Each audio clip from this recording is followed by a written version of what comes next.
Everyone, welcome to One World Academy. This is Muhammad Firoz Alam. Guys, today I'm going to discuss about the uses of begin or begins to and will begin to. देखते हैं किस sentences में begin या begins to या will begin to का इस्तेमाल होता है। कुछ examples के माध्यम से हम लोग जानते हैं।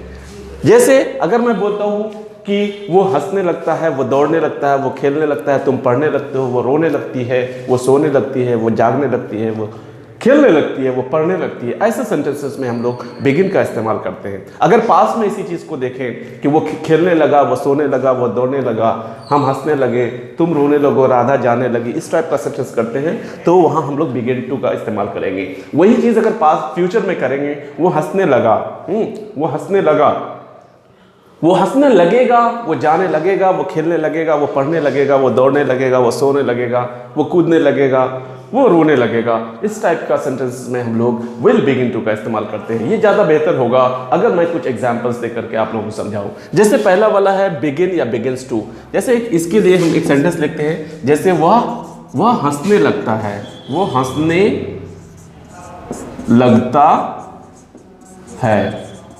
तुम दौड़ने लगते हो, तुम खेलने लगते हो, तुम खेलने लगते हो। हाँ, जब कभी भी मैं तुम्हारे पास आता हूँ तुम खेलने लगते हो। ठीक है, तो वो हंसने लगता है, तुम खेलने लगते हो, वो जाने लगती है, वो रोने लगती है, वो रोने लगती है। तो ऐसे सेंटेंस में हम लोग बिगिन या बिगिंस टू का इस्तेमाल करते हैं। और बिगिन और बिगिंस जो होता है उसका इस्तेमाल उस सब्जेक्ट के हिसाब से चलता है। अगर थर्ड पर्सन सिंगुलर नंबर आएगा तो वहाँ हम लोग बिगिंस का इस्तेमाल करेंगे। उसके अलावा if other than third person singular number comes as a subject, in that case we will have to use begin. Just have a look how these begins और begins, begin to, will begin to are used.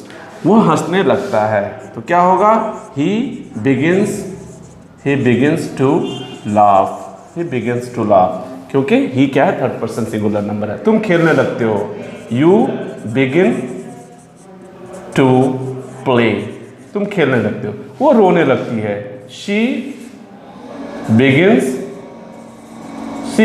to cry। अगर इसी का अगर हम लोग negative की बात करते हैं, इसी का अगर नेगेटिव की बात करते हैं कि वो हंसने लगता है, वो नहीं हंसने लगता है, तो नेगेटिव, इसका अगर नेगेटिव की अगर बात करूं तो क्या हो जाएगा? he does not begin to laugh। वो नहीं हंसने लगता है। तुम नहीं खेलने लगते हो तो क्या हो जाएगा? you don't begin to play। वो नहीं रोने लगती है, she does not begin to cry। तो इस तरह से हम लोग इसका इस्तेमाल करते हैं। इसका इंट्रोगेटिव भी बना सकते हैं। क्या वो हंसने लगता है? Does he begin to laugh? क्या वो रोने लगता है? Does he begin to cry? क्या वो खेलने लगता है? Does he begin to play? क्या वो नहीं हंसने लगता है? Doesn't he play to cricket? Doesn't he play? क्या वो नहीं खेलने लगता है? क्या वो नहीं रोने लगता है? Doesn't he cry? तो इस तरह से चाहे तो इंट्रोगेटिव की बात करें या नेगेटिव की बात करें या WH अफर्मेटिव की बात करें। जैसे वो क्यों हंसने लगता है? Why does he begin to laugh? वो क्यों नहीं हंसने लगता है? Why doesn't he begin to laugh?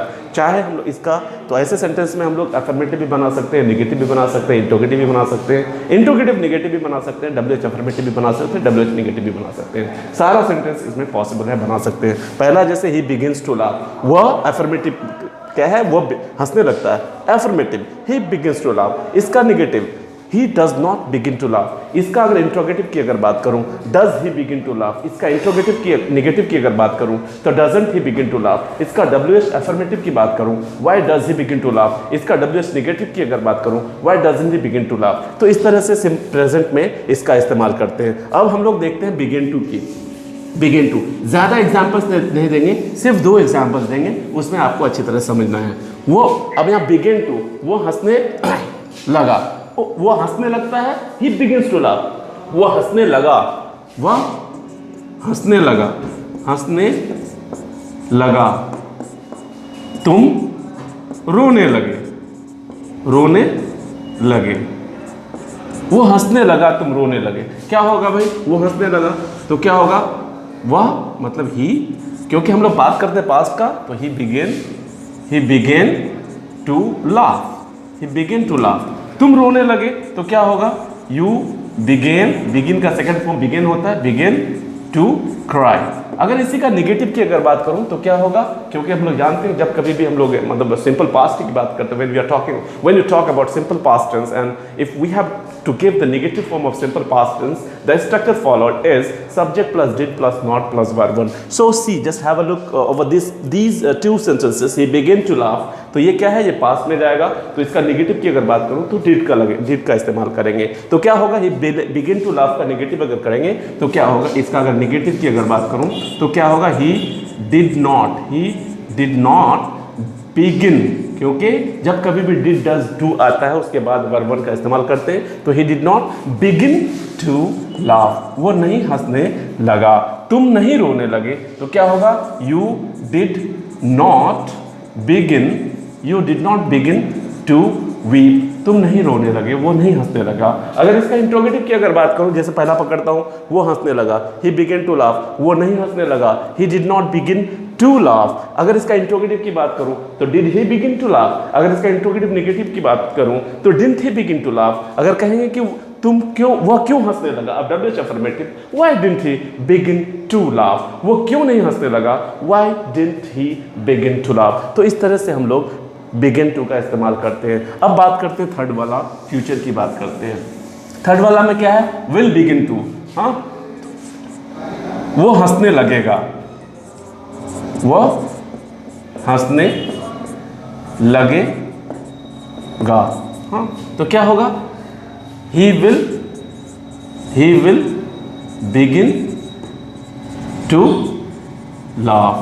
तुम रोने लगोगे, तुम रोने लगोगे, तो क्या होगा, you will begin to cry, तुम रोने लगोगे, तो वो हंसने लगेगा, ये अफर्मेटिव है, वो हंसने लगेगा, he will begin to laugh। अगर वो नहीं हंसने लगेगा, he will not begin to laugh या he won't begin to laugh। Interrogative बनाएंगे तो will he begin to laugh, interrogative negative बनाएंगे won't he begin to laugh या will he not begin to laugh। WH affirmative बनाएंगे WH affirmative why will he begin to laugh, इसका WH negative अगर बनाएंगे तो why won't he begin to laugh या why will he not begin to laugh। Guys, I have just completed the uses of begin, begins to, begin to, will begin to. I hope you got it completely right and you enjoyed the class a lot. And one request I would like to I would like to request you guys that those who have not subscribed my channel better subscribe it, and don't forget to like, comment and share my videos. Thank you for watching these videos. Have a